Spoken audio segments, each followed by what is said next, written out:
बिस्मिल्लाहिर्रहमानिर्रहीम। अस्सलाम वालेकुम नाज़रीन, आप यूट्यूब चैनल देख रहे हैं। मैं इमरान खान हूँ। एक तो वजारत ख़ारजा ने अपना स्टेटमेंट जारी किया है, एक प्रेस कॉन्फ्रेंस की है DGISPR ने और वज़ीर आला बलूचिस्तान ने।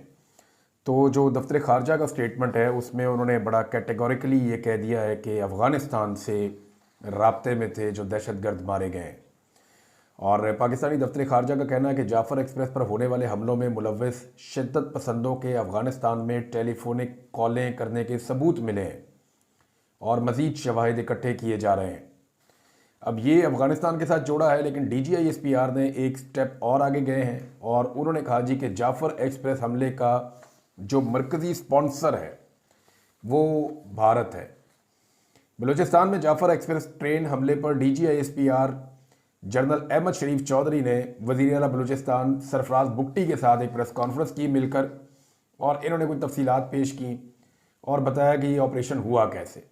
एक उन्होंने बताया जी इलाका बड़ा दुशवार गुजार था।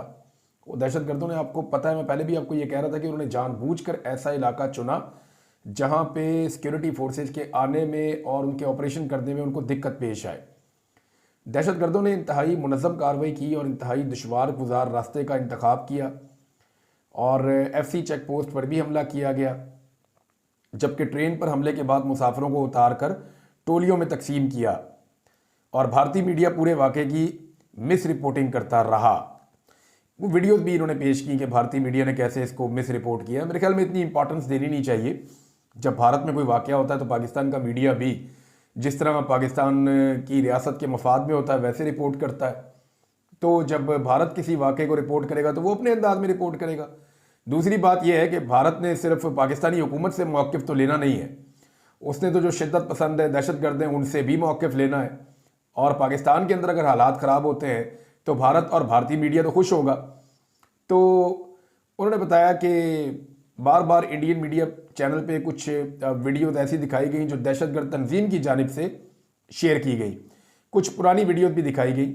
इनका फैक्ट चेक किया तो मालूम हुआ कि ये पुरानी वीडियोज़ हैं और कुछ आर्टिफिशियल इंटेलिजेंस के ज़रिए चीज़ें थी, वो भी दिखाई गई। उन्होंने कहा जी 11 मार्च को 1 बजे के करीब दहशतगर्दों ने एक धमाका करके पटरी को तबाह करके ट्रेन को रोका। इसकी तो वीडियो मौजूद है। फिर उन्होंने कहा हमारे FC और आर्मी के जवानों ने इलाके का मुहासरा किया हुआ था। दहशतगर्द टोलियों की शक्ल में लोगों को लेकर बाहर मौजूद थे। दहशतगर्दों पर हमारी स्नाइपर की टारगेटेड फायरिंग के नतीजे में एक ऐसा मंजरनामा बना, इस सूरत हाल में मगवियों को वहाँ से फ़रार होने का मौका मिला। उन्होंने इसकी एक वीडियो भी पेश की, DGISPR ने दिखाई। जनाब ये वीडियो आप देख लें कैसे लोग वहाँ से भागते रहे। और बहुत सारी वीडियोज़ हैं, मेरे पास भी मौजूद हैं। कुछ तो ऐसी हैं जिनको आप कभी सोशल मीडिया पे या मीडिया पे डाल ही नहीं सकते। उन्होंने कहा बड़ी हमारी प्लानिंग थी और प्लानिंग के ज़रिए से दहशतगर्दों को इंगेज किया गया, लोगों को छुड़वाया गया। दहशतगर्द अफगानिस्तान में अपने हैंडलर से राब्ते में थे। बच्चों और ख़वातीन को ट्रेन के अंदर रखा और चौकी पर हमला करके 3 FC जवान शहीद किए। दहशतगर्दों के पास बैरून मुल्क का असला भी मौजूद था, क्लाशनकोव्स वगैरह थी उनके पास। ये वैसे रशियन वेपन है क्लाशनकोव। ये अफगान वार पूरी की पूरी इसी पे हुई है। बलूचिस्तान में अगर आप कभी जाएं तो नाज़रीन वहाँ पे आपको सबसे ज़्यादा जो वेपन मिलेगा वो क्लाशनकोव है। उसके बाद अब कुछ अमेरिकन वेपन आ रहे हैं। जो खैबर पख्तूनख्वा की बेल्ट है या पश्तून बेल्ट है, वहाँ पे आपको M4 मिलेगी, M16 मिलेगी। ये वो गन्स हैं जो अमेरिकन यूज़ करते हैं। ये आपको पश्तून बेल्ट के अंदर बहुत ज़्यादा मिलेगी। लेकिन जैसे ही आप बलोच बेल्ट में जाएंगे तो आपको क्लाशनकोफ मिलेगी, आपको वहाँ पे G3 मिलेगी, आपको वहाँ पे ज़रा डिफरेंट किस्म के वेपन्स मिलेंगे। ये वो वेपन्स हैं जो ज़्यादातर रशियन यूज़ करते हैं, अफ़गान वॉर के अंदर जो है वो इस्तेमाल हुए हैं। तो अब तो उनके पास भी बड़ा जदीद असला है।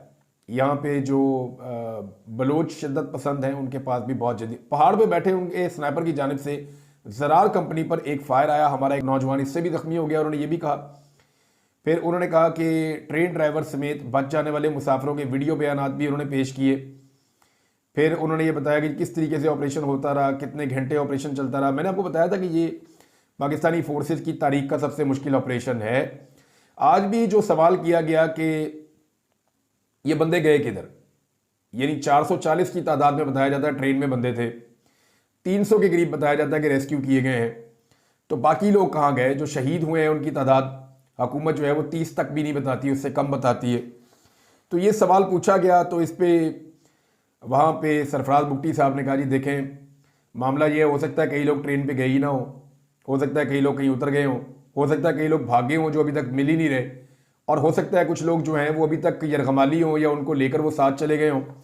तो ये मैंने आपको पहले भी इतला दी है कि कुछ यरगमालियों को जो दहशतगर्द हैं वो अपने साथ भी ले गए थे और वो अभी तक रिकवर नहीं हुए, ये मकामी सहाफ़ियों का दावा है। बहरहाल अब ये देखते हैं, और वो बेचारे कहते हैं जी हमारा आपने नाम नहीं लेना, वो ये कहते हैं जी हमें आप डिस्क्लोज नहीं कर सकते, हमारी यहाँ पे जान खतरे में है। नाज़रीन, खबरें और भी है मेरे पास, नेक्स्ट वीलॉग में आपके साथ मैं शेयर करूंगा। अब तक के लिए इतना ही, अपना ख्याल रखिएगा, अपने इस चैनल का भी। अल्लाह हाफ़िज़।